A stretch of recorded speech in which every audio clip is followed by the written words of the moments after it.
महाभारत युद्ध में 13वां दिवस कौरवों और पांडवों दोनों के लिए सबसे त्रासद दिन था।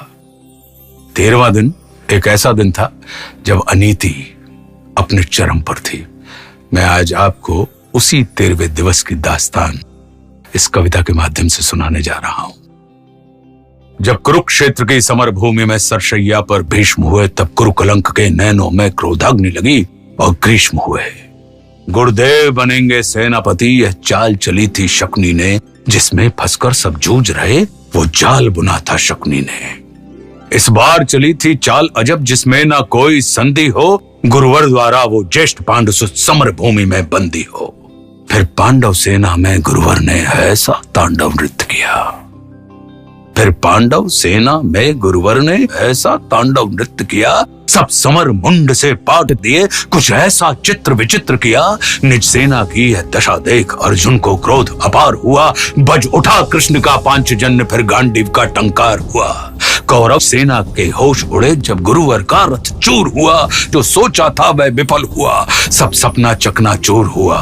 फिर कहा द्रोण ने दुर्योधन, मैं उससे पार न पा सकता, अर्जुन के रहते धर्मराज को बंदी नहीं बना सकता।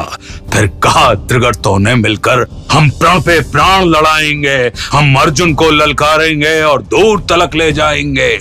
हम जान रहे हैं अर्जुन से पा सकता कोई पार नहीं, पर इससे बढ़कर मित्र तुम्हें मैं दे सकता उपहार नहीं।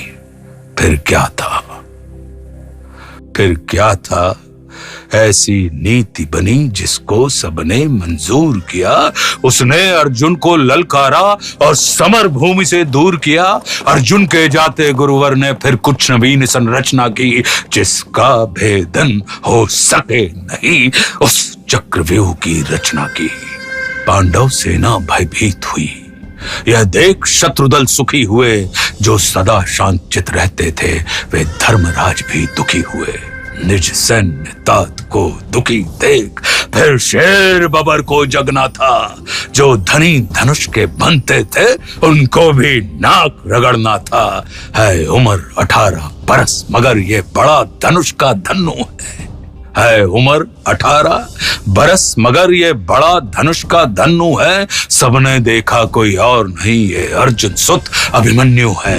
मैं इसका भेदन कर दूंगा, यह भेद गर्भ में सुना हुआ। दादाजी चिंता दूर करो, ये सुन साहस 100 गुना हुआ। फिर अभिमन्यु के पीछे ही कुछ तेज चले, कुछ धीम चले, कुछ पैदल घोड़े रथ सवार ले, गदा गदाधर भीम चले।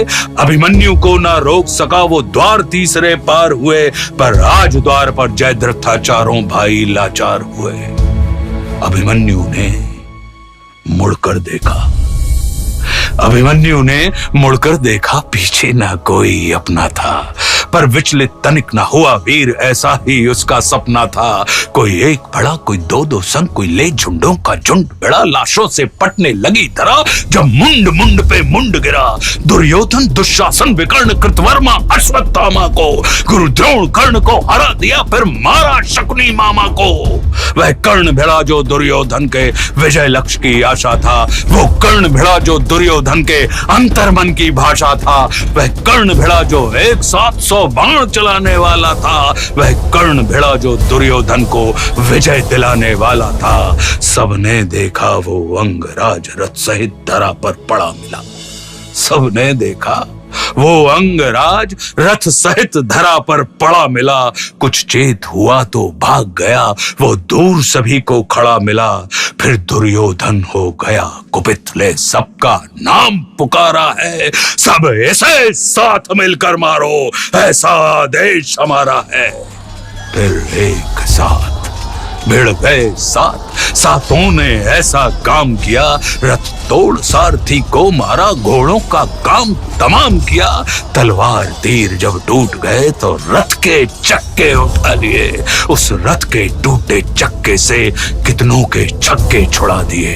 यह देख अधम दुशासन ने तब सर पर गदा प्रहार किया।